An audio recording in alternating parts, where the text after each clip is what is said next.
Okay, great.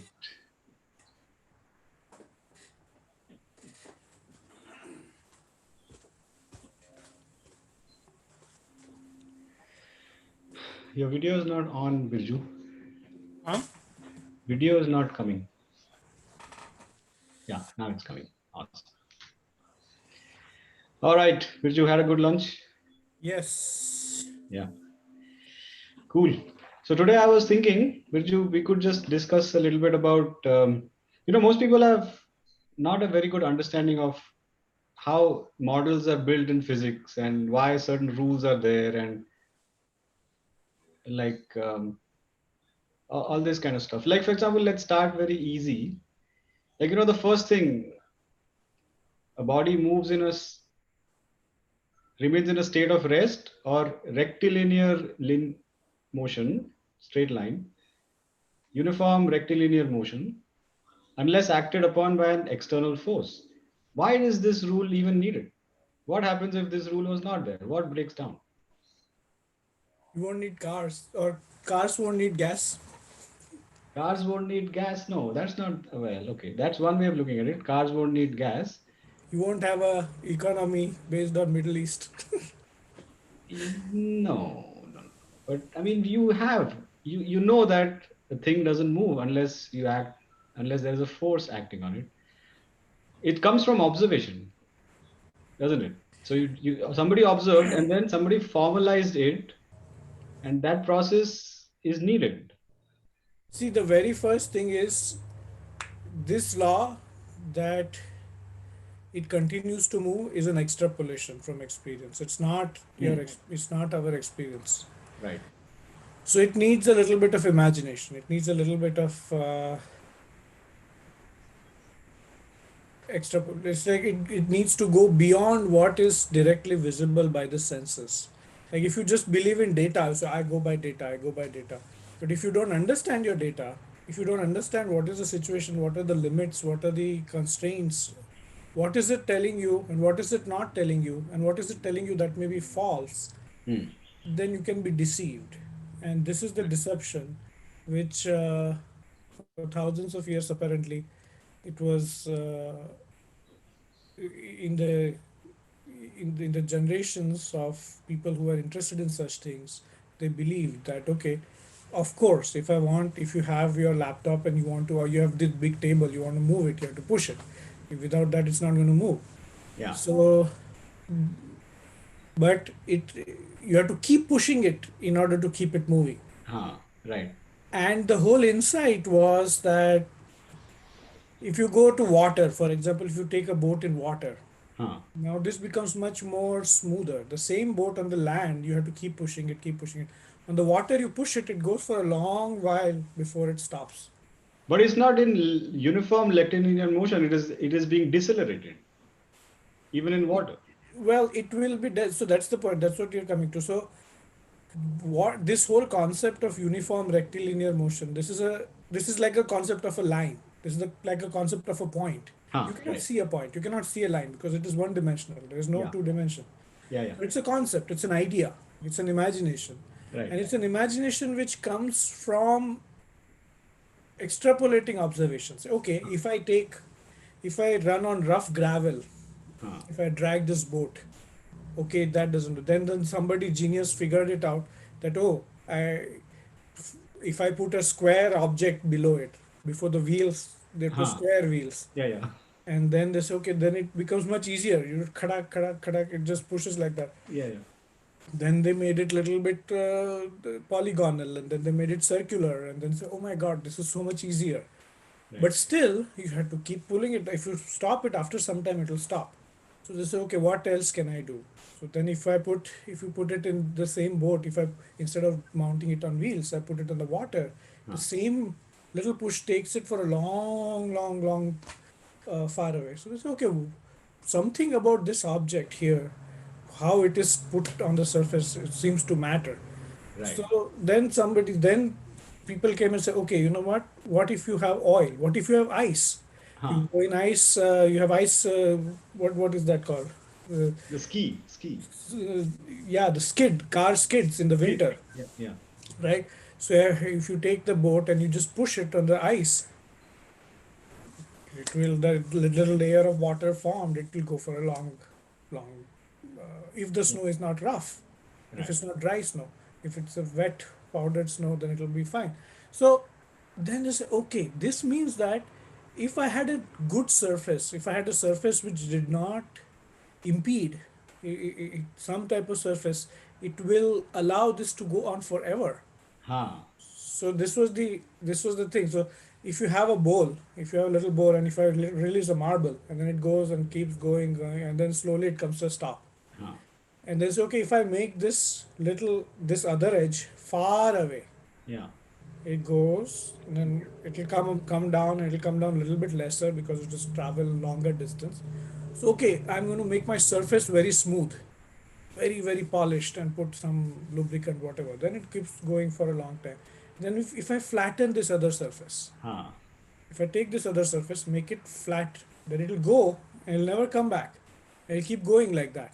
Right. So this is a stretch of an imagination somewhat, but it is an imagination which is validated by the data Right. to some extent. Hmm. You can never verify this law. Huh. Yes. Right. You, Yet it is a. 100%. It's like a Hundred founding. percent, you cannot say okay all in every situation. That's okay. This is what, as far as we know, this holds, and we have, if something tomorrow, something observation changes, we'll refine our model or law or understanding of it. Yeah. Right. So that's awesome. Then I'm thinking, like, okay, this maybe explains a little bit of how, the old or the ancients, they had, like you say, the square wheel and the polygon wheel and the circular wheel, all this stuff. And then eventually somebody must have come to a moment saying, oh, wait a minute, there is these things that are suddenly repelling each other or suddenly attracting each other. So how does that happen?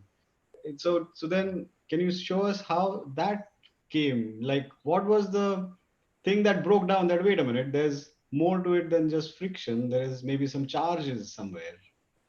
Well, this is, those times balloons, uh, and of course even in fire and flannel, like Hmm. knowing that if you rub two things there are sparks. Right. So that sparks, there was some understanding of electricity there, a little bit. That friction and electricity and charge, and there's some energy exchange, and something is going on here. There was a good deal of understanding about alchemy at that time, chemistry, the Mhm. early form of chemistry. Uh, but the sort of defining moment in hay, like in dry grass, if there is charge generated in the friction in the dry grass, and the grass also itself kind of pushes out things like that, and that effect was more pronounced in the colder parts, like Hmm. if you are in a cold country, then those they used to use fur and glass, and Ah. you carry a, people literally had cups of glass, and Ah. everything was so why we call our glass steel glass, it used to be of glass. Glass. Yeah. Glass was easier. Ah. So then that glass and the wool, Ah. or the silk, people used to have silk robes and everything. The silk, that will, Ah. when it rubs with itself, it would Right. have funny behavior, like the kind of behavior we see in the dryer, Ah. Yeah. right? So you rotate it or you rub it around a lot, Hmm. or you do this, then it uh, behaves funnily. It attracts parts of it, repels something else. So then say, okay, if I take a glass rod, if I take a silk cloth, if I rub it, if I take another glass rod, another silk, rub it, what happens? And then they found that okay, one end of it attracts, one end, something weird happens. So I mean, historically, how it may have happened, we don't Yeah, know, we don't know. Yeah. but we can imagine. Lightning, thunder, lightning happens, things burn down. So Yeah. they would send a balloon up Hmm. in the atmosphere, and then they bring it down, and then it would behave funnily. If you take a small piece of metal, Ah. folded piece of metal, a small film, like kind of our tin foils, what we Ah. use for covering food. If you take a small film like that, fold it, and you put it near this, it'll flatten out. It'll become Okay. Right. so. because of this charge, something you'd send it in the clouds when it is thunderous or something. It comes back and it this thing repels it, like the little tin foil Yeah. repels, and they actually use that to measure the charge. They said, okay, that means if it is little bit versus if it is more, that means it has more charge. How much does it spread out? Right. So that would become like sort of the measure of the charge. So Right. that Right. was the first electroscope. Uh, so they had, you go step by step. You say, okay, now I have this phenomenon. You even now today, right? You have a balloon. You rub it on the hair. Hmm. Another balloon. Two balloons. You rub it on the hair, and you can repel it.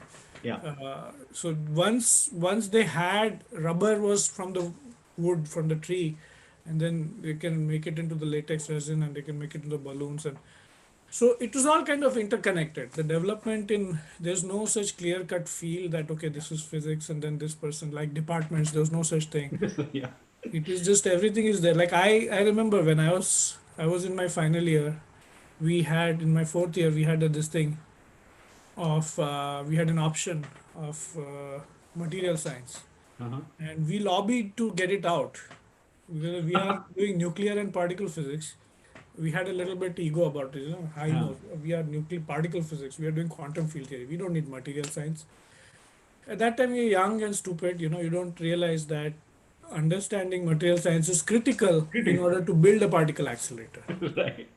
It is absolutely. If you don't understand that, you're going to ruin a particle. You cannot Hmm. build a particle accelerator. You cannot build. You cannot learn anything Yeah. about nuclear physics or particle physics.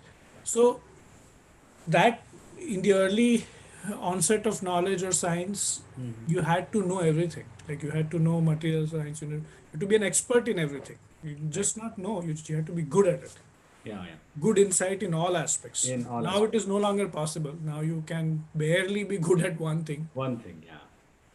Okay, so going back to the old days, right? So somebody wearing a silk robe and I don't know, glass rod, they found, oh, there is something now after the friction that it was not there before. Let's say the glass rod was not repelling each other. Now it starts repelling. So, okay, there is some voodoo that has happened. We don't know. And then eventually they said that, okay, if you keep breaking stuff down, take a big mass and you make it half and make it half and make it half, make it half, what is the building block? So then there was this plum pudding model that came up with that there is some positive somewhere and some negative somewhere, is all jumbled up. And then why was that model not good enough? Why did it have to Well, go to that the is like planetary? we have skipped 2000 years, Acha, 2000, yes, right. jumped 2000 years and come into this 1900s, 1800s, 1900s. Okay, right. So a lot of other things happened in the middle. What happened was magnetism they found first of all. Huh. Magnetism, study of magnetism, Hmm. and they learned how to mine copper and other metals. In places like India, the mining and all those geology was very advanced. Those parts of knowledge were a little bit more well developed, and they had like pillars which would be rust proof. Hmm. Ashoka's time, Buddha's follower, he had this pillar.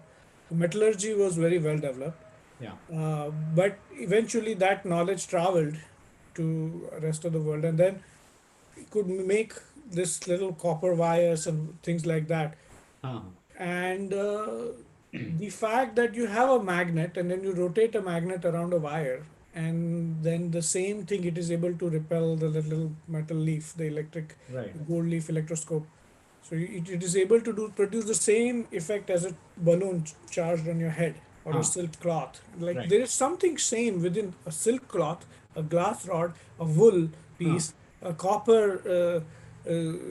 connected to these things. They're like what? And magnet, a Yeah. moving Yeah. magnet. It's like what the hell is what is this? What is this one thing? Huh. Huh. Right. So then they figured out that okay, there is some sort of it's not a thing which you can touch necessarily, but it is you have this magnet and you have this copper, and I move the magnet, and somehow this copper is able to light up, do something to the electroscope or do something. So there is something in the intermediate space. So Hmm. first came the fields, then came the charges. Okay, So right. what moves the fields is the charges. So okay, where is this coming from? Then say okay, I will take a magnetic coil, and I'll take a copper wire, rotate it, make it into a loop, and I'll rotate it inside a magnet.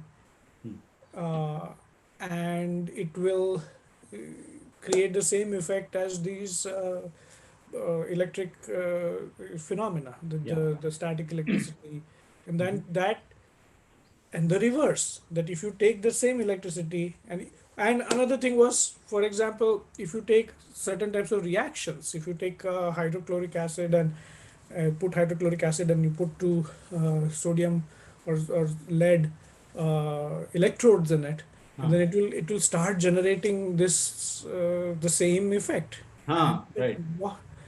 what is happening here? What is the connection between a bulb, a silk cloth, wool, a glass rod, and a hydrochloric acid? And I was like, what is going on? Huh. So that is the critical. The insight was Avogadro and all those people. They figured out that how these charges move in this. This is your chemistry stuff. I mean, I don't remember much of the history of it, but this is very important also. The and then galvany, like there was a, so they figured out the battery cell. Hmm. It was about 200 years, maybe 1800, 1700, somewhere there. Yeah. And that was a breakthrough. Like that allowed you to now move things, do things, measure the electricity, Yeah. eh, reproduce it in a way, you know. So that, and then the magnetism, interaction of this electricity with the magnetism, Hmm. that together led to this whole the quantity of charge needed to do the Faraday, the amount of Huh. charge that was needed to do a certain amount of work, Yeah. Yeah. 1 volt battery, and they figured many of those things out. And then came the plum pudding model after a lot of work, lot of work. Maxwell's electrodynamism came before that, Before that. slightly Yeah. before that, where they did not imagine, they quantified it as a density. They did not think that there were point particles, the Ah. Right. discrete charges. Yeah. Yeah. So Thomas, I think But wait. So, but Thomson. before you go there, so they figured out that they put these lead electrodes in this HCl, and then suddenly maybe something start moving. So, which means there is some stuff that is moving from one to the other. So when was that stuff that moves assigned a negative charge, or was it always it is something, or was it always negative, or was it No, positive there in was some time? definitely two different. Ah, The bipolarity was obvious. That was even yes, yes. before that. Right. Even with the silk and the wool and glass and all that, you take two glass rods and they will flip. You Ah, suspend them, and then they will come closer together, but they will repel, and then the other side will attract. So they knew there were two things. They knew there were two things, yeah. two types of entities. Right. So so this is called, one of them negative, one of them positive, Okay. Right. and they did not know at that time what that the negative is electron, positive is Yeah. proton, nothing. Right. They had no idea. So And actually the positive charge that we see in those things is not because of the protons, it's because of the absence of electrons. okay. Yeah. In the outer orbitals you just Huh, don't have enough electrons, yeah. so they don't shield the protons, but it's not like you're moving protons there. The Right. only thing that moves is the electrons. So anyway, So that took a long time to yeah, yeah. figure out. So come to the plum pudding. So now they found that there are these two bipolar things. One is, let's say, one type, one is another type. And you said they just mixed it up and said, okay, this is like a electrically neutral stuff, and there's some like uniform density, and Yeah, then something overall you breaks see down. it is neutral, so it must be uniformly distributed, mixed Huh. up. Yeah. It was a reasonable guess. Reasonable guess, right? And then something caused that to break down. That what happened? Why did the plum pudding model not like hold up? So by this time they had discovered radioactivity and stuff like this. Huh. So Rutherford said that, okay, I'm going to take this gold foil, thin gold foil, very thin, like one or two, three atom thick gold foil, very How thin, did he make it, by the way? How did he make that foil? material science. It's a material The science, right? class I was trying to skip. So, Yeah. Okay. so they had, like, by that time they had very good, like, making films, thin film, because of the that gold leaf electroscope. For Uh-huh. that you had to make thin film. So that was a 200-year-old technology by that time. It's a well Okay, right. established thing. Okay. So just polishing it and stuff like that. Hmm. So you have this gold foil, and then you take a source which emits alpha particles, which has twice the charge of the electron, but positive, different sign. Huh. So you take that. Now this is like shooting cannonballs at a wall, Huh. Okay. Right. right? And most of it goes through, like without breaking the wall. Right. Imagine shooting bullets to the wall and there are no holes in the wall. Huh. You shoot bullets or cannonballs on the wall, and Yeah. then wall is intact and it goes on the other side. And some cannonballs come back, bounce back at you instead of destroying the wall. Okay. Right. I see. This was the shock of his life, Hmm. uh, that just could not fathom how this happened. Like, how does this little thing, how does it not have, how does it pass through? Why does it pass through? If it is uniform, it should be repelled. Everything should be repelled. Right. Or why does it pass through and why does some of it come back? Huh. Right. Only one in a few thousand would come back, or very, very small Very amount small would come number. back. Yeah. Okay. Right. So why? What that means that the charge is not uniformly distributed. Huh. Right. Right. It is only in a small area, and when you hit that area, that's when you come back. Otherwise, you just pass through. Rest of it is just empty. Right. So that was a big shock. That shook the whole field. Hmm. And then came the Bohr's atomic model and all that stuff. Then the whole But then, okay, so then he said, all right, so it's not uniformly distributed. Obviously, something is in the middle and then something on the outside. And then there was another problem with this thing, that things were not like stable. Things should have just decayed down. So can you explain that? yeah. So by this time we understood the electrical and magnetical properties of charges very well. Okay. People mathematically they knew that okay, if you have So because of Maxwell. because of Maxwell and Faraday, Ampere, Okay, all these. Yeah, yeah, many right. people, not just one person, Tesla, Ah, and so many people. So this uh, little thing which is going around, any charge when it moves in a circle, anything when it moves in a circle, it needs. but firstly, why does it need to move? Hmm? It could simply be separated. Well, then it will just So the reason it needs to move is because if it doesn't move, then it would fall into each other. fall. If you what is stopping it from falling? It's the opposite charges attract. So why does it not? Why does it not just fall into each other? Yeah, so it's moved. Then okay, maybe it is moving. If Earth is moving around the sun, maybe this is also moving around. So this is okay. Now it should be like the macrocosm. It should be inside my microcosm. Also might be like that. So it's a guess. Okay, right. So it's a guess. But the problem with this guess is that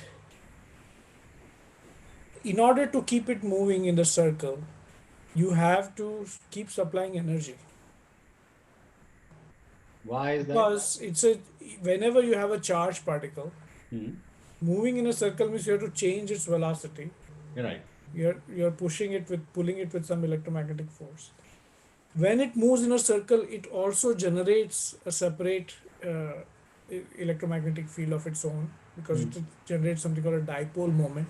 So it Okay. radiates energy out. It dissipates energy. It throws away energy. Right. So now it slowly is losing energy. So Ah, slowly the orbit should become smaller, and and crash. collapse Yeah, right. because it's losing it. So it somehow it has to get some more extra energy to keep it there. So what Ah, is that extra energy? How is it keeping it there? right. Don't know. Don't know. Right. So this was the big issue. This was so then. By this time, Planck had around the same time. There was another problem, which is that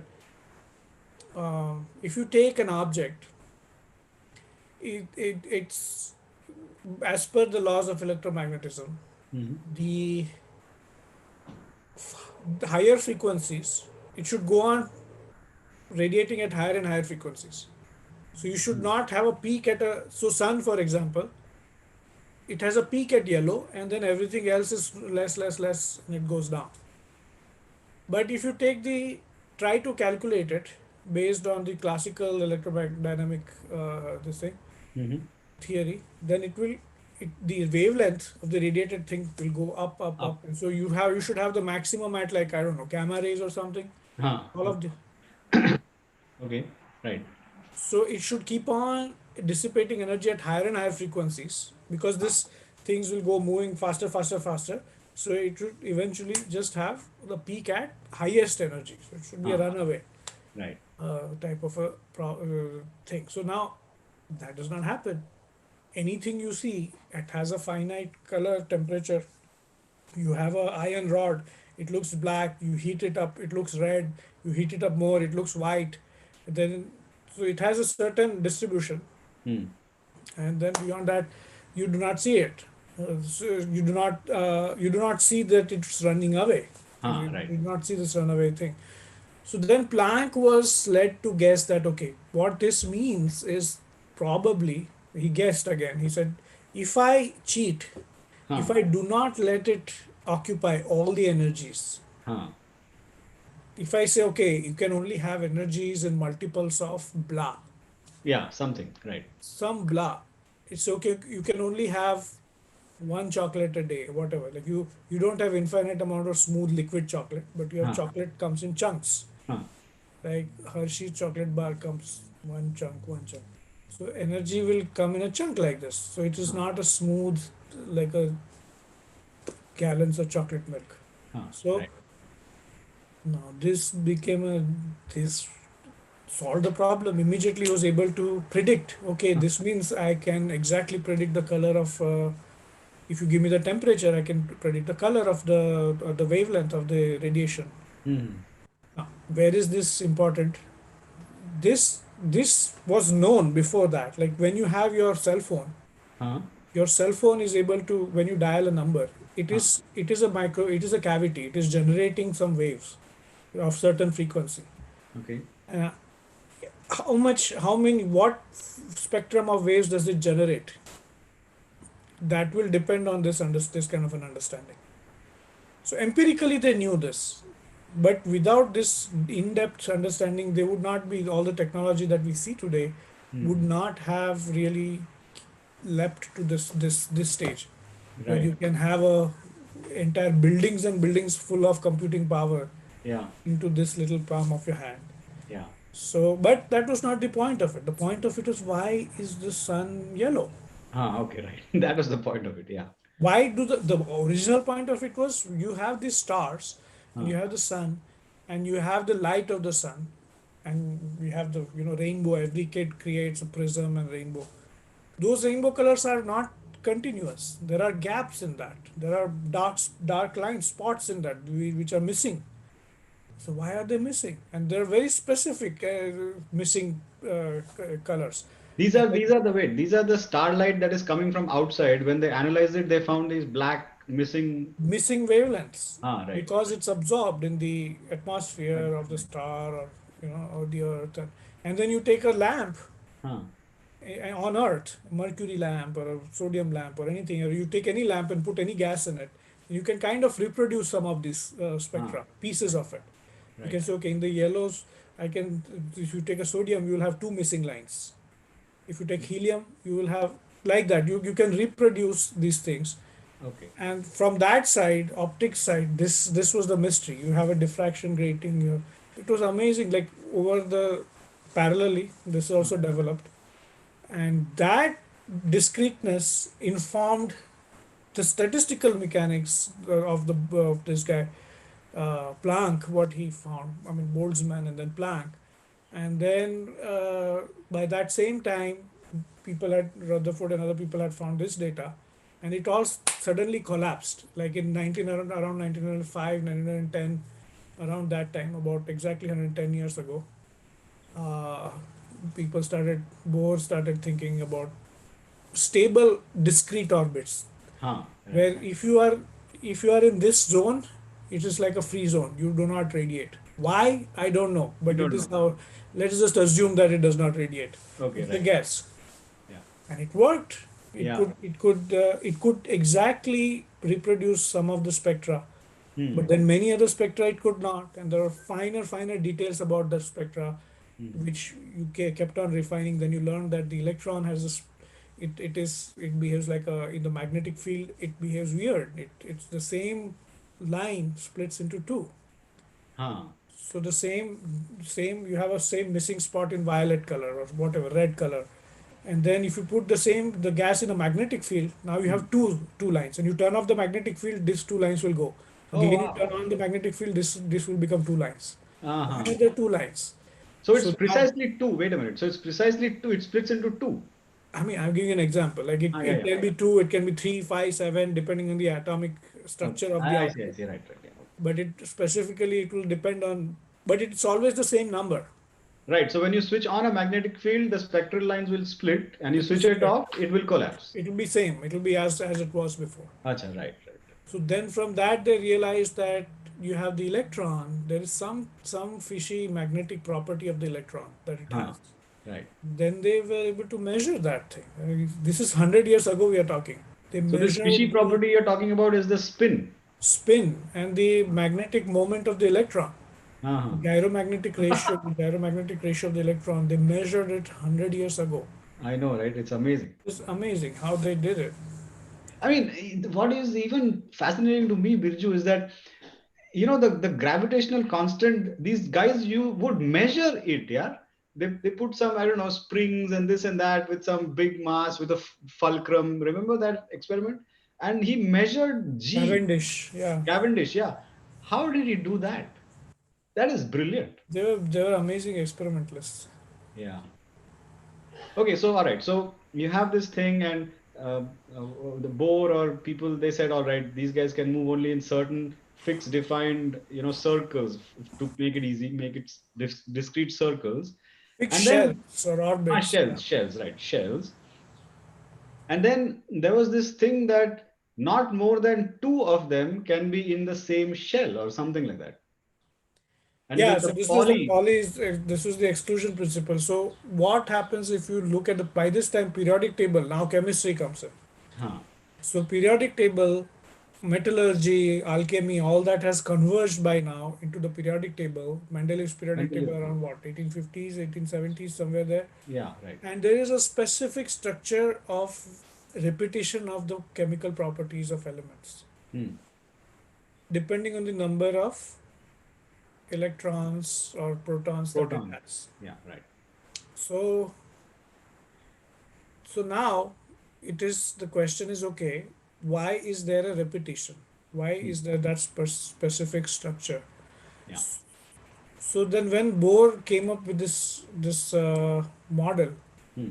it's like if you uh, so from the periodic table you could infer a certain kind of a structure of which is the Pauli's exclusion principle, where you would never put uh, the with the magnetic lines splitting and all that also. We know that the two electrons, they will always be distinct. If you Huh. put two electrons in a shell, they have to be distinct. And how will they be distinct? Some property of them has to be different between one and the other. Right. That's the spin. Hmm. And that spin going up, and so you have a particular line, and then one will raise the energy and one will lower the energy. So this okay, this is positive spin and negative spin Right. in the magnetic field. Yeah. So you can never have two electrons of the same spin. Hmm. Right. That was the principle. Yeah, This there was was. a design. This was like, okay, let us assume this. Ah. If you assume this, you get everything falls into place. You Right. can you can classify the elements the way they're supposed to be. Ah. Right. Hydrogen and helium, and then all the properties, everything that you predict, sort of it falls into the place. Right. And so that was a big victory. Right. But so the like when I ask the question to people, tell me why two electrons cannot be of the same type in the same place. People say, oh, because Pauli said so. Electron doesn't know that Pauli exists. So there is something Electron, fundamental there. electron doesn't know, but electrons' fundamental properties. So there are two. This goes into this. There's a lot of. So this is goes into CPT invariance and the fermionic and bosonic statistics. So Acha. there are fundamentally two types of two types of particles. One is fermions and one is bosons. There are two Hmm. different types of statistics. There are particles which like to preserve their identity as distinct, And there are particles which have no distinction of property. So they are called bosons, which has now become like a derogatory term. Bozo. Unfortunately, in this country, in America, they use it as a Huh.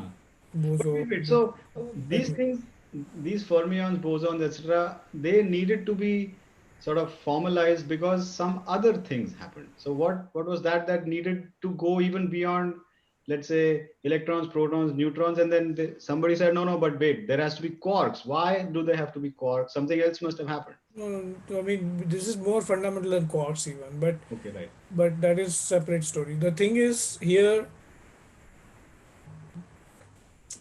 the moment you try to make quantum theory consistent with relativity. Hmm. So now in parallel, on the other side, Einstein has come and says whatever the Galilean principle was, Hmm. Galileo's idea was what? That if I am in a ship and the Huh. ship is not rocking with the storm, if the ship is sailing normally, then my ping pong ball I should be able to play ping pong with the same rules. I should not know that the ship is moving.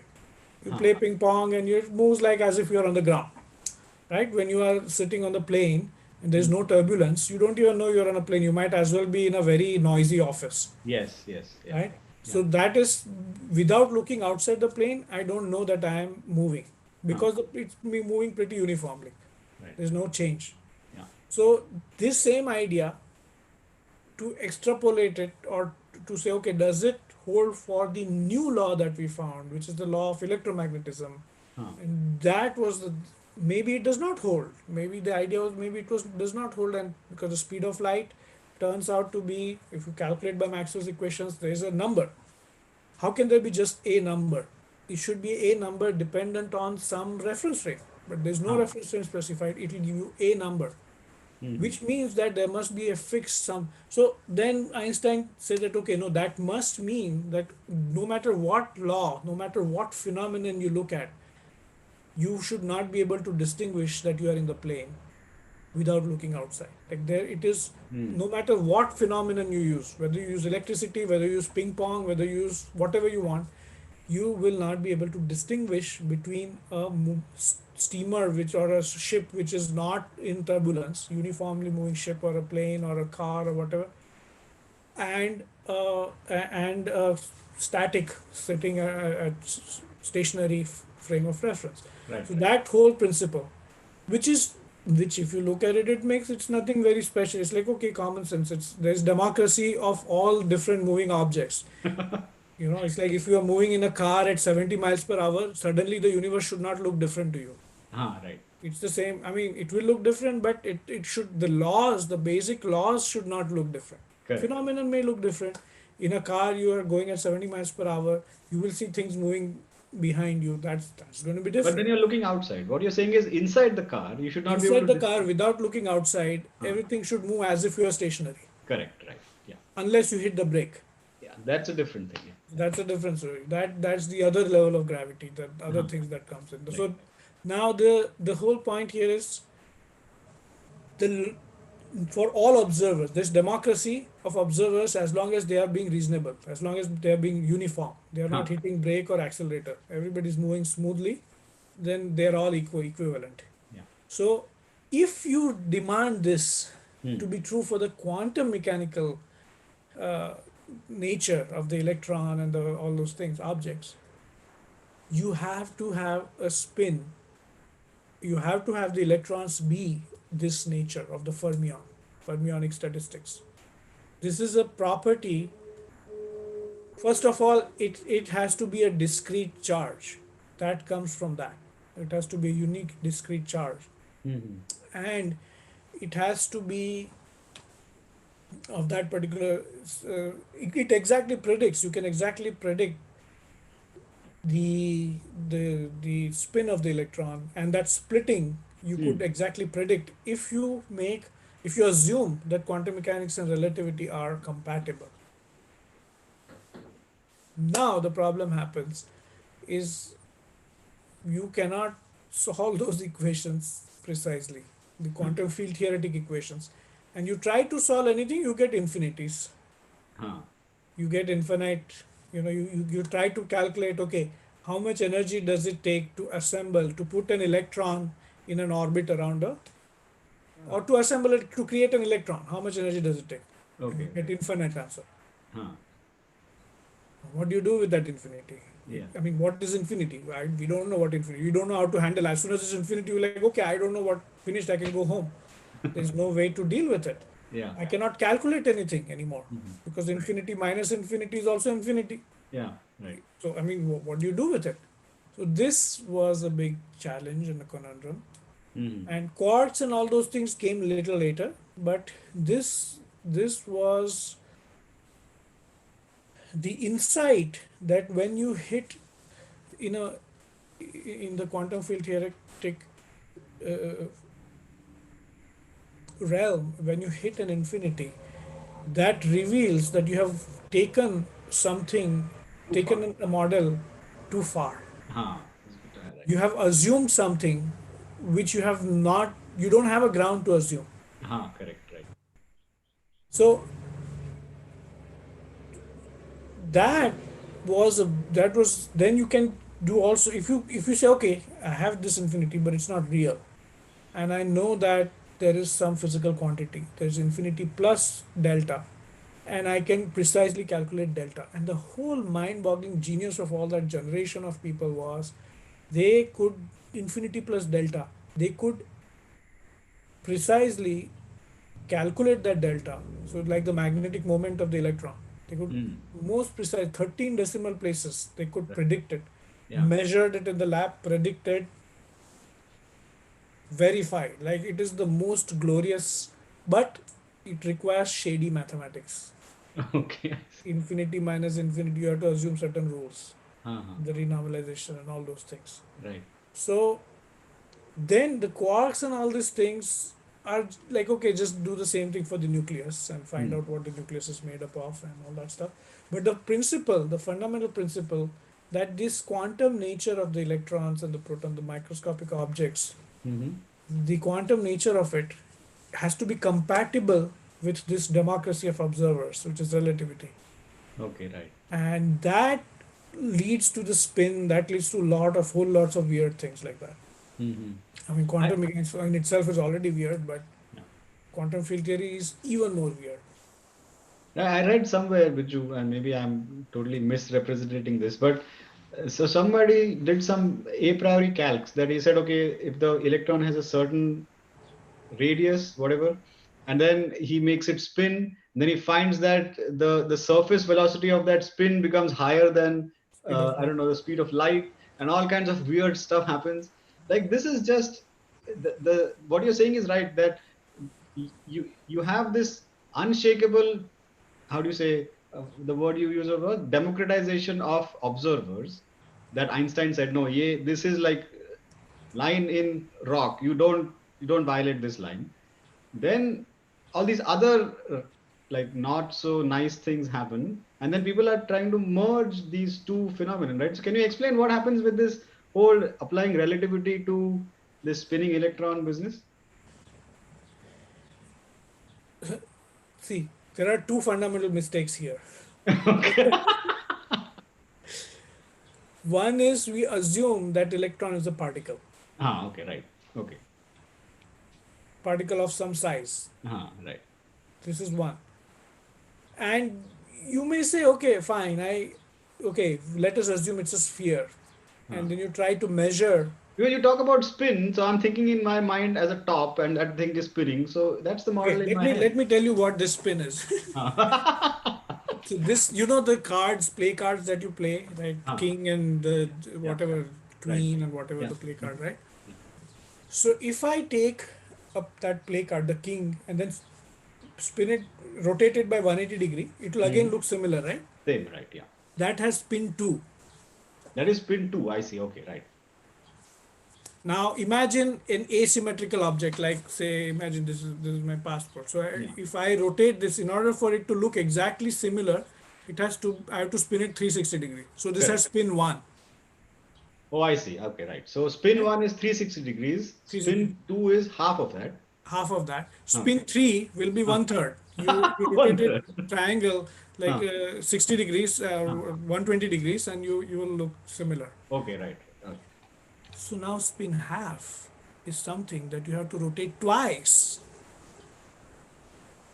This Hmm. is where the difference between imagination and visualization comes in. Wait, say that again. Spin half is, right. Spin half is you have to rotate it twice. Yes, you're right. Yes. You, if you rotate it twice, I have to make this look similar. I have to make it rotate not once, But but twice. twice. Yeah, right. What does that? Now the problem that happens. This is a rite of passage for every physics student. You break your head for 4 years Huh. trying to picture it, and then finally, Huh. close to graduation or some point during those 4 years, you realize that you cannot. The eyes or the picture or the three-dimensional visualization cannot suffice. So you Huh. give up. You say, okay, I'm not going to visualize it, but there is this thing, and it is like this. You have a model, you have an understanding of it, which does not require you to picture it with the eyes, visual. Right. Yeah. And that is a breakthrough in the life of any Hmm. physics student. This is a moment of eureka. There's a moment where you break through the shackles of the compulsion of Of, wanting to visualize everything. right. Yeah. And that is when the understanding really starts. Then you become comfortable, then you can play with the ideas and concepts. That there's a It's like going from a two-dimensional plane to a three-dimensional plane. Suddenly you have much more freedom. Hmm. So when you have that understanding, and then Gurudev comes and says there's a difference between visualization and imagination, you jump up with joy. You're like, yes, I know this is true. It is absolutely. I spent 4 hours, 3 years of my life on this Yeah. visualization and imagination. And Yeah. then he says later, after a few years, the physicist will understand. He says, yes, you're right on the money. This is absolutely, because the grind that goes in to understand all these things, Hmm. it shackles, it breaks the mold of the normal logic or the limited perspective of, like, we are used to seeing things in a certain way. Hmm. And when you study all these things, every single step you take one way of looking at it, and then the next 3 months later you say, no, that was wrong. Okay, this was wrong, then what is right? Then you say, okay, no, this is right. So then you say, learn that, and then next year you say, no, that was wrong. So then you get so confused. You're like, what is wrong, what is right? And then at some point you're like, okay, there are all these different ways of looking at it. It's all like looking at blind men looking at an elephant, Elephant, right? Yeah. and they're all limited in their own way, but they're all useful in their own way. Hmm. And you become comfortable with it, and Right. that's it. And that helps in this other aspect. So what was the reason for the spin half? Why does it have to be half? Because some other property manifested that it has to be rotated 2 times or what? Spin half is the quantization that emerges when you try to say that, okay, the equation of the electron, the Schrodinger equation, if I make it to be consistent with the electron, or Hmm. if I take the Schrodinger equation, if I say, okay, I want to make this consistent with relativity, Okay. the only thing which makes sense is the one which has spin half. So spin Okay. half emerges. Acha, it comes out of the consistency It comes between out of the consistency of quantum mechanics and relativity. and relativity, right? So spin is a property of the Ah, spin emerges. The reason why there is spin is because relativity and quantum mechanics are non-negotiable. are non-negotiable, right? These are fundamental parts at, up to the limits of observation that we know. Right. That these are very basic models, they're very basic principles. You Hmm. cannot compromise them. Because of that, the spin emerges. And people, all this talk of string theory and this, that, we don't fully understand spin yet. We don't Yeah. understand this. We talk about string theory. Okay, string theory. This is this spin, because of the spin, all of chemistry relies on this one Yeah. thing of spin. Right. You will not have a periodic table if the electron did not have a spin. And It's only precisely one half. element. Huh? It is precisely half because of the consistency between the Schrodinger formulation and the how I do you mean, say the Einsteinian. okay, so the half precisely means what I was. telling you, right? You have to literally rotate it twice to get it to the point there where it is identical to where it started. You cannot visualize this. Yeah, yeah, yeah. You will not be able to visualize this. So those were No, but the at one time, Birju, remember we had this talk also before. At one time, you told me that if you take, let's say, geometric consideration that there are three spatial dimensions and not any more than three, then you can somehow derive this half spin even from that angle. Is that right, or did I not understand that right?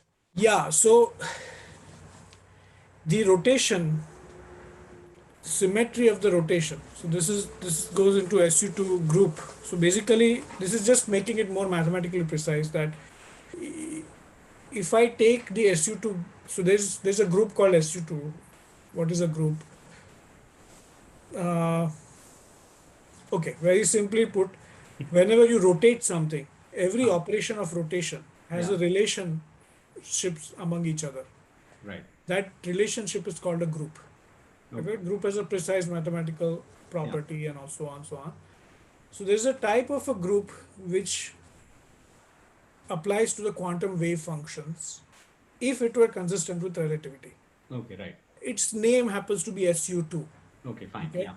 Mm-hmm. it's a particular type of group. Mm-hmm. What SU2 means is that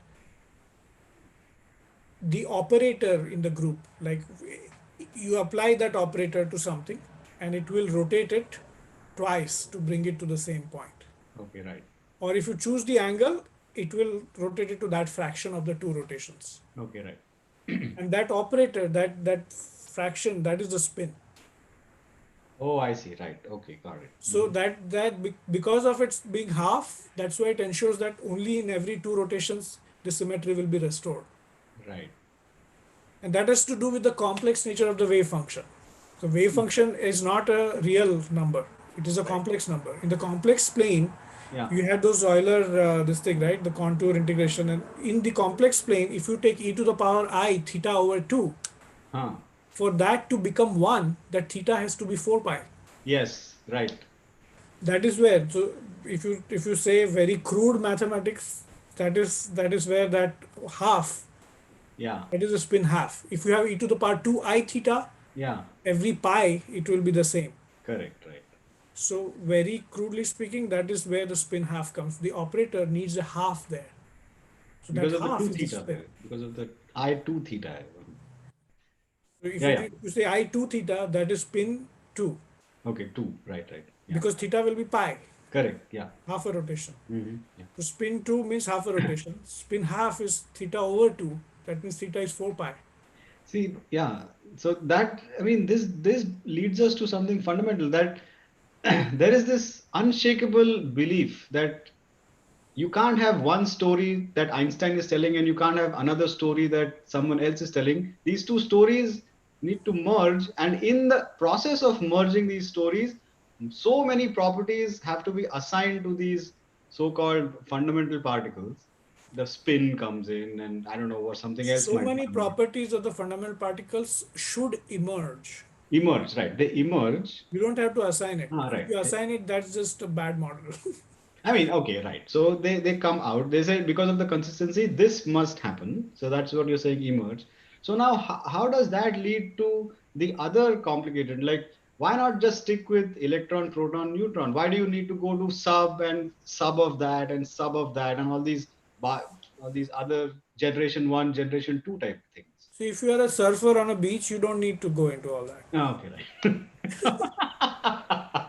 Right. So something must have happened that led you to go there, right? So what happened? So because you keep asking the question, why is it this way? And then you keep probing, probing, probing further, further, further. There are people who keep doing that. There are people who are happy just So probing means what? You're saying that, what do you mean by probing? They're see. smashing things at high energy, or what are they doing? No, no. I mean, it does not have to be that dramatic. Like what for the longest time. Okay, let's go back in history.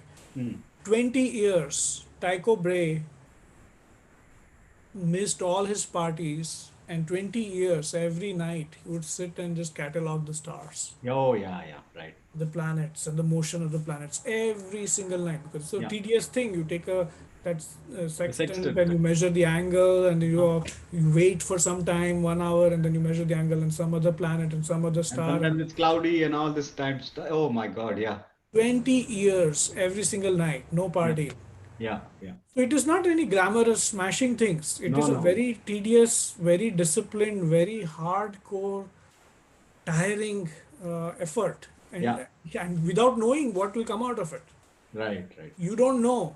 Tycho Brahe does not know that Copernicus will infer something out of it, and then Newton And then will Kepler justify will come. something, and then yeah, Kepler will do this, and then all And these then people even will there will be all these revolutions 200 or 100 years later. He did not Birjoo, know that that. is amazing. Like what you said, this Tycho Brahe guy, he invested 20 years of his life. He wrote things down on paper using some like crude, not crude, but some mechanical instrument. It's not like just pointing a phone and something, somebody's telling you what the angle is.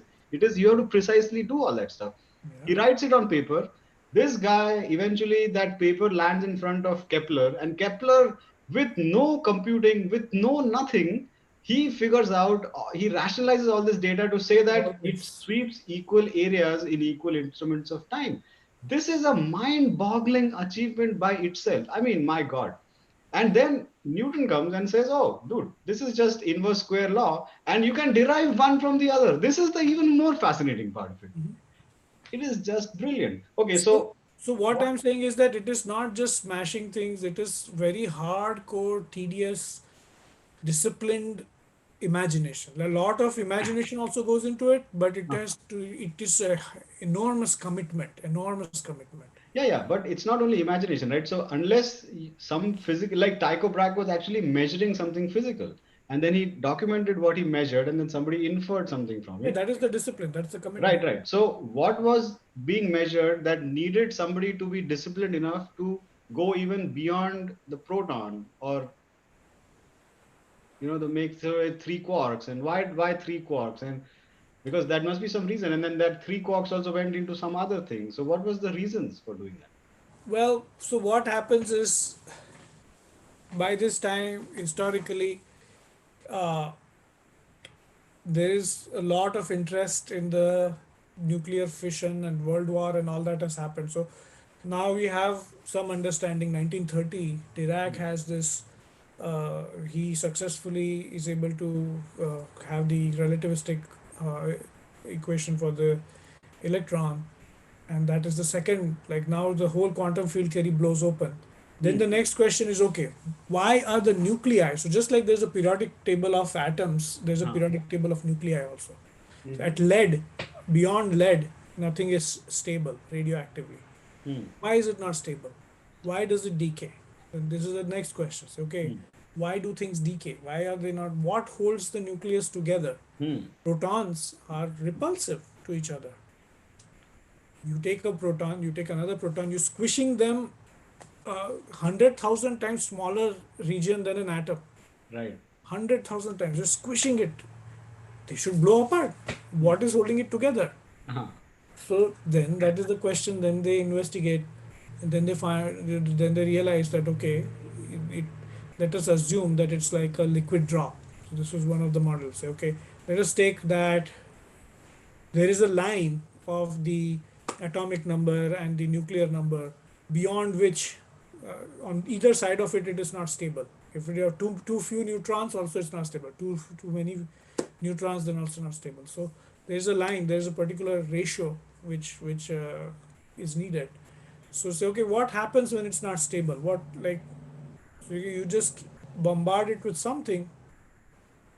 You have uranium, you give it the push, and what will happen? So, okay, it will release three neutrons. What will these three neutrons do? It will exponentially keep on breaking more and more nuclei, which means the amount of energy generated should be exponential. Hmm. So that was the whole idea of the bomb. But now, if I want to tame it, if I don't want it to be exponential, I have to understand what is inside the nucleus. Right. Without that, only thing I can do is destroy.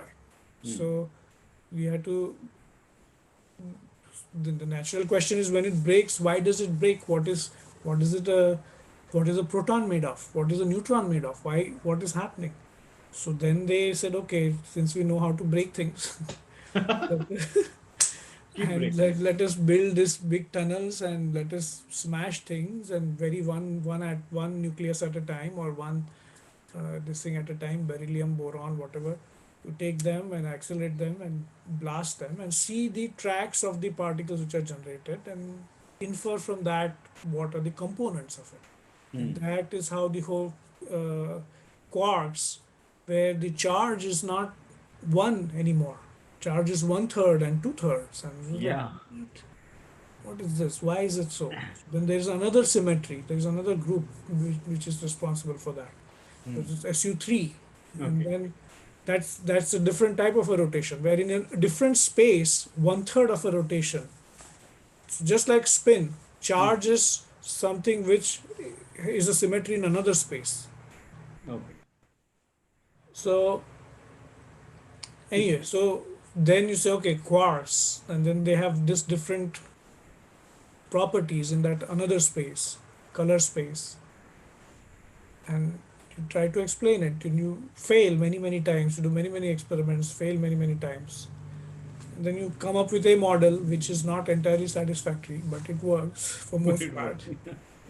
And then there are these generations of things, right? Like first generation, second generation. What is all that stuff? Yeah, so you have the electrons, the tau lepton, and the electrons, the muons, and the tau lepton.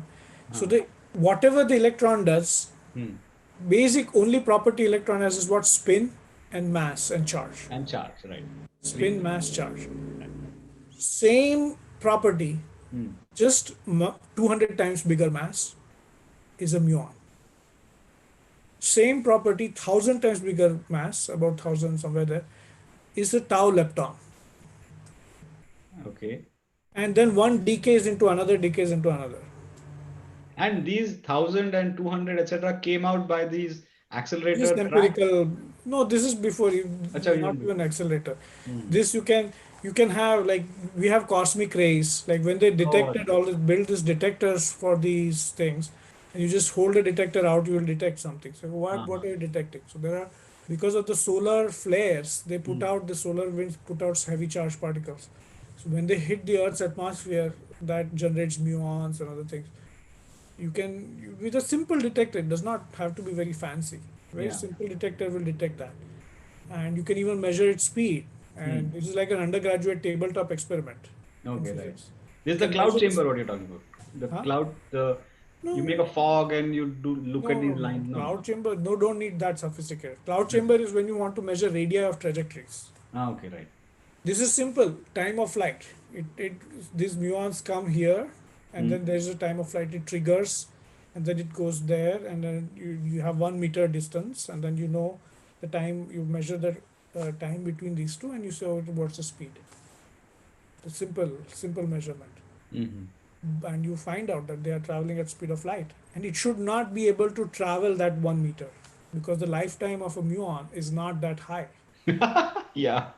So then you're like, what the hell is happening? So then you understand relativity really, like what, this Uh-huh. is real, this is not a joke, I mean. Right.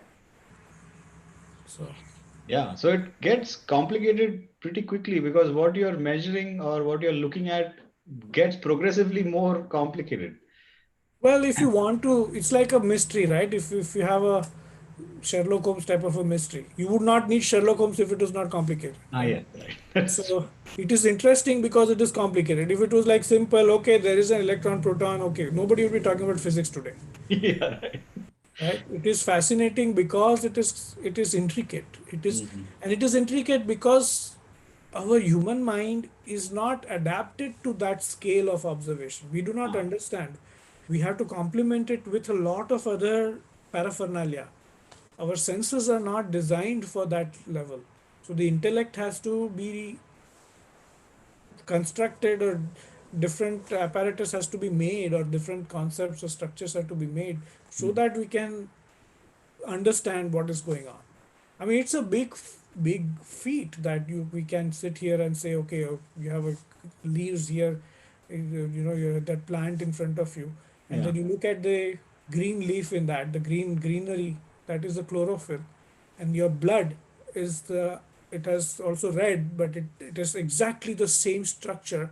You have magnesium on in one and you have iron in other. Yes, it's amazing. It takes amazing amount of work or amazing amount of centuries of human development, Yeah, and not this is not a one person's knowledge. Science is the collective consciousness. Science cannot be claimed by one person no matter what discovery they do. yeah. Even Einstein say, oh, Einstein is not alone Einstein. It is the No, sum total of human intelligence. correct, correct.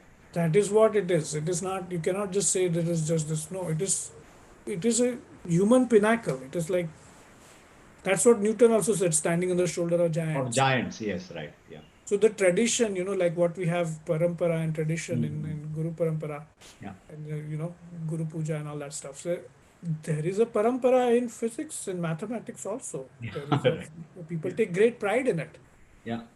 It is I a looked at, so you mentioned this plant, etc. I looked at it. The mechanism by which a photon gets fixated to make carbon in a leaf, it is a brilliant, brilliant, brilliant mechanism. It is quantum physics in physical action there. we It is have lovely. all my uh, all my teenage life. So when I was 12, 13, I became passionate about all this quantum gravity and all that stuff.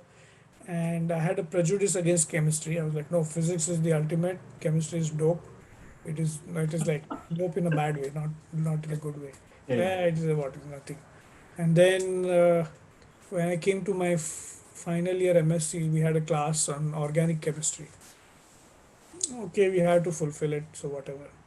And this guy came. He used to be a physicist, and Huh. he in his research he somehow drifted and he found something in the. So he posed every single class. He would start with a problem like this. It's okay. What is the energy level splitting? Why is the hemoglobin red and chlorophyll green? Uh-huh. And so there is, because of the magnesium, the porphyrin ring. The levels they split, and they split the gap between them is the green color. That much energy, Okay, and right. then the other one is red. So that Because of much iron. H Yeah. nu is because of the iron. Because of the presence of iron, it splits in that amount, and you have to calculate that Uh-huh. using all this quantum mechanical Schrodinger equation and just some approximations and stuff like that. And then you like, my God, this is fascinating, because you can. Why was chemistry not interesting? Because there's no structure. It's like, yeah, you do this happens. Some other time you do the same thing, something else happens. If there's something, it's like, what is going? Tell me one thing. Tell me one thing. Yeah. Tell me one thing. What is yeah? If it is a blue, ferrous this, and then you put it. If you shake it a little bit, then it will not happen. So Uh, why is it this? I don't know. It just, that's how it is. yeah. That was not satisfying. But here in physics, it's like the progression of physics is you learn. At the time of Newton, you learn the two body, how the two bodies move around each other, Hmm. and then a little later you learn about the quantum. Couple of 100 years pass, and then you learn about the atom. Uh, Okay, again you can learn how an electron moves around in a potential field, one body. Then some years pass, then you realize how vacuum moves, quantum field theory, when nothing, no body moves, and you cannot solve anything beyond that. So in the Newton's times, you cannot do three bodies. In the Schrodinger's time, two body, three body, forget about it. Two bodies hard enough. Without computers, that time they could not do it. Schrodinger equation, you cannot solve it. Only approximation. So two body you cannot solve, or one body is the only thing you can solve. hmm. Then you go to quantum field theory. Zero body is the only thing you can solve. So your progression of understanding is, so I know how two things move around each other. Then say, okay, now I know how one thing. Then you say, now I know how nothing moves around anything.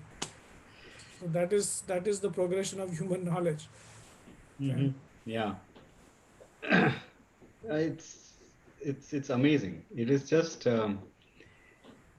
what I've realized, Birju, over so many years is that each time I have learned something new, it is not because of the aha moment.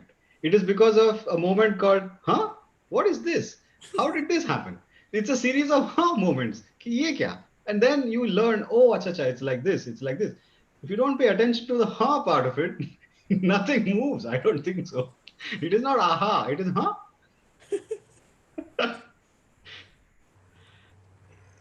Yeah, it's the beginning and end of the same thing. Right. It's the beginning and the end of the same thing. Right. Right. Then there's these I want to say these hardworking, diligent scientists who nobody knows about. Like this lady who figured out this spectral lines and all this stuff. I don't even know her name.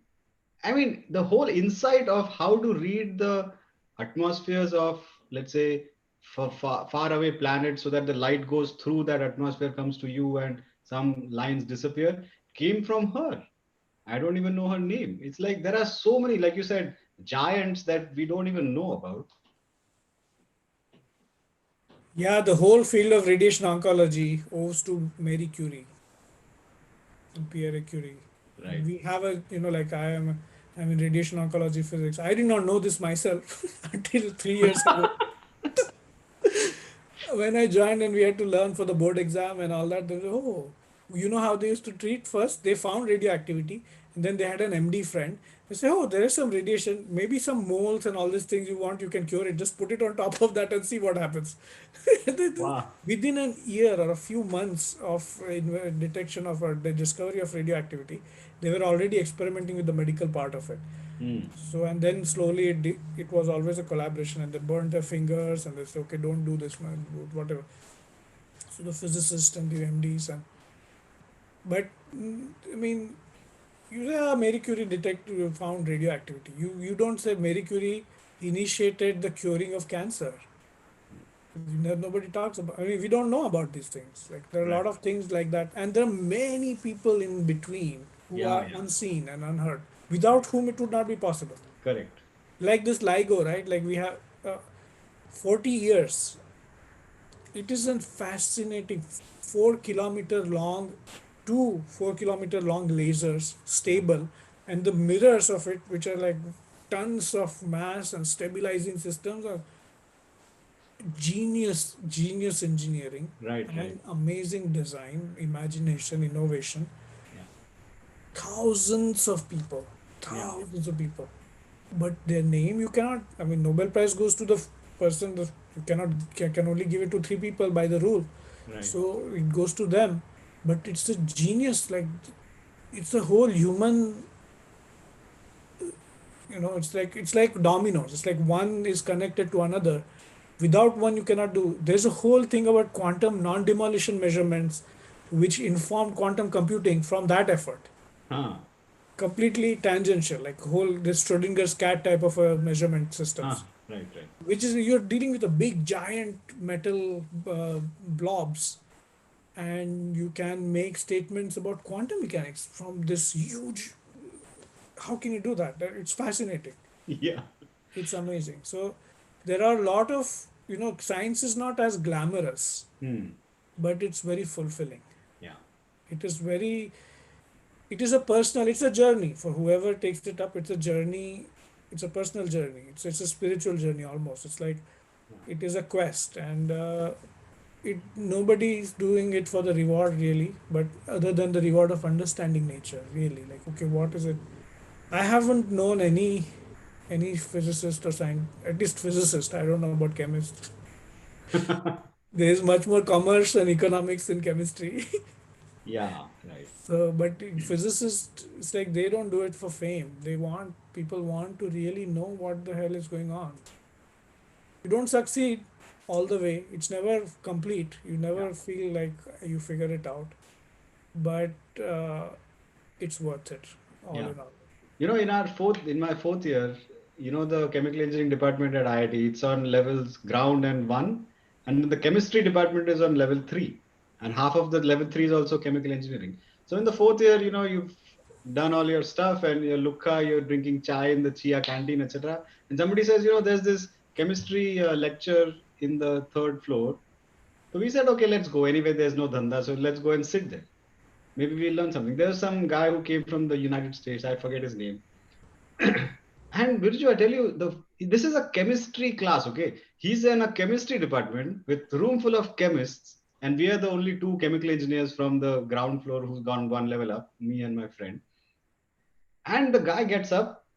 to a room full of chemists, okay? He says there is no such thing as chemistry. It's either physics or it's mathematics. That's it. There's stunned silence in the room. He says there's no such thing as chemistry. And then he went on to explain, I don't know, some esoteric reaction, some benzene drink, this, that. But he explained it completely in terms of, he used to draw in the old days, we didn't have whiteboards, we had blackboards. He would take the carbon, he would draw those orbitals, the pie shaped and this and that, and he would show brilliant lecture. I wish I know this guy's name, but at that time I realized that, oh wow, understanding physics is absolutely critical for anything to move, because you're looking at what is, not what it is doing. You're looking at what is it. It is a way of life. Yeah, right. Physics is a way of looking at things, and because it is a way of not getting stuck in paradigms, Right. right? To be able to troubleshoot and to be able to adapt and modify things, and even when things are absolutely shocking and Hmm. you do not want to agree with it, but if that is what it is explains the thing, then you roll with it and then you test it and you use the skepticism for something constructive rather than just reject things. And Yeah, that training it changes you, it changes your mindset, it changes you in a way which you could not have imagined before. yeah. So it's a very this is, I think, in the Indian context it would be like something like the materialists in Indian context was Nyaya and Vaisheshika, Sankhya, Sankhya people. Yeah. Sankhya, Nyaya, and Hmm. Vaisheshika. That the other half.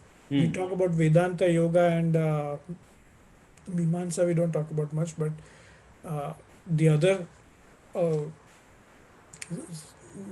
those three gunas and all these things, where they tried some classification of some sort, Yeah.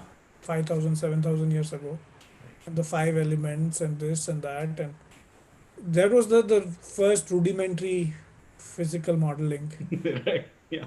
and then you have to refine based on that. And Right. so that kind of the power of that influenced later, like the yoga and Vedantic also, like if you see, there is in the Upanishad also there is this thing. What is the quest? So there's that story, right? So the fire, the Vayu, he says goes to the Vayu and says, "Hey, I am everything." So, okay, there here is the little blade of grass. Move it. And so I cannot move. Then the fire. So I am so powerful. So okay, burn this. Okay, cannot burn it. So, what is it by which the fire can burn? What is it by which the wind can move? What is it by which the water flows? All the states of matter covered: plasma, solid, liquid, Right. everything is covered here. Yeah. And what is the basis? What is there is something more which is the Hmm. underlying basis of all of this, and there is energy, and there is the law, like the manifest phenomenon, and there is a law, Hmm. Shiva and Shakti, and Right. then there is, so it is, the philosophically they had that depth, and they had some great insight and attitude. Their attitude was on the money, like, Hmm. or they were like way What is ahead the of their what is time. the word you use? Disciplined imagination. What is that? Disciplined imagination, Right. because imagination which is not, one is imagination which is like a loose cannon, Yeah. Right. which has no coherence, Huh. it can go anywhere but it has no meaning. Right. And another is imagination which is so restricted and confined that it is not really imagination. You can only see the next step. Okay, next step, next step. So being able to see more than the next step, the sideways, not like the horse's blinders. Hmm. Being able to see the whole thing and yet being able to, a horse which moves in a straight line without blinders. Yeah. That's a nice way of putting it. Yeah. You don't need a blinders, but you still go in a particular way, particular line where you need to go based on everything. You're not just straight jacketed into one way of thinking. You Hmm. take everything into account, but yet you. My father says this. He says, "Suno sabki karo man ki." Monochrome. तो सोचो, तो सबका सुनो, फिर सोचो, फिर क्या है डिसाइड करके खुद अपना मन से करो. Acha, right. Don't be a like, don't just do because somebody says, but Yeah. Yeah. think, can you do it? Then you think and you do it. Right. So that kind of a they imbibed, like over the centuries, these Hmm. thinkers have preserved that tradition. So, Yeah, yeah. I mean, in our parampara, we say Guru Parampara. These are Hmm. also part of the Guru Parampara. These Right. people are also equally, they are like rishis. They are Yeah. also contributing both ways. Both ways, they are both side of people. They help further the human knowledge, the human understanding of nature, the Hmm. wonder. Yeah. So, Awesome, Birju. I've always wanted to do this session with you for many months now. Just to like a free for all, just let's talk about physics and what breaks down, etc. So it's nice to get a perspective that is full rounded. Over the years, I've studied and convinced myself that everything is there for a reason. If you remove that thing, something breaks. That's why it is there. It's like that. Awesome. All right. So hopefully I'll get you back on another session where we'll talk of time. I know I've threatened you with this thing many times, but I want, what I would like to do is, when we used to teach physics, there are courses called Physics for Poets, okay, right. where we teach for a whole semester. We take some ideas and then we go. I mean, semester is a long time, but people will be bored by that. But maybe a couple of sessions on that, like we can We can take take some like the concept, small chunks. Yeah, yeah, sure. small chunks with pictures or something like that, Ah, and we can just go into some of these ideas and yeah. some of these histories. Like just narrating off the top of my head is it may not be accurate, so just have some references and then we can do that also. Yeah, we can do that. You have another thing coming up, right? You said like structure of universe or something like that. Contemplating the universe, yeah. Hmm. So that's a 4 session program. I'm thinking is a, if people, the what I'm afraid of is, physics can, this, if you, it can burn the hard disk. It can, right. It can burn the hard disk. Correct. It can Yeah. jam the RAM, like Yeah, yeah, the yeah. paging memory, paging file can become, it can freeze, everything can freeze. So Hmm. how do you break it down so that it is not a burden, but rather just like expansive? Hmm. I cannot, without an audience, it's hard to. Yeah, right. So I need, like, we need to have some a few trial sessions where people are ready to be burnt. Yeah. No, And then then we'll fine tune it. Yeah, yeah. if you have 10, 15 people like that, couple, I have one session. I mean, another challenge is when you have people in person, then you can gauge that they Hmm. are fuming already and then you can tone it down. Can you tone it down? Yeah. Here it is like, it is a little bit hard to gauge. Like in a meditation setting, we can gauge, but these, without seeing the facial expression, it's very hard to imagine or to see or perceive what they might be feeling. So Yeah. this is my challenge. So if you have any solution or But any, if you have like a, let's say, session one in your head, and if you can formalize it into whatever doodles and slides, etc., you want to do, we can set up slides like a, won't work. Like it has to be yeah. Well, there should be a slides, but it is free form also. Like I then we have can a do the bank of material. Yeah, whiteboard doodling, etc. We can do, and we can okay. get like maybe 10 people. You can do like a gallery view where you can see people's faces, and then whether we are being burnt or not, and then you can gauge. We can do something like that. Maybe like a gallery on the tablet, like, and then the faces on this one, like something Something like like that. that. Yeah, yeah, yeah. Awesome, That Birju. yeah, like if we have two, if I have this thing, that might be Yeah, the way to go. right. So Okay, awesome. all right, I'll catch you sometime else. Okay. we had to. Now you can turn off the recording. Oh, yeah, yeah. Sorry. Turn off the recording. I don't know where it is. Yeah, there it is. Hang on. Yes. So off the record, Wait a second. Wait a second. There it's is. gone.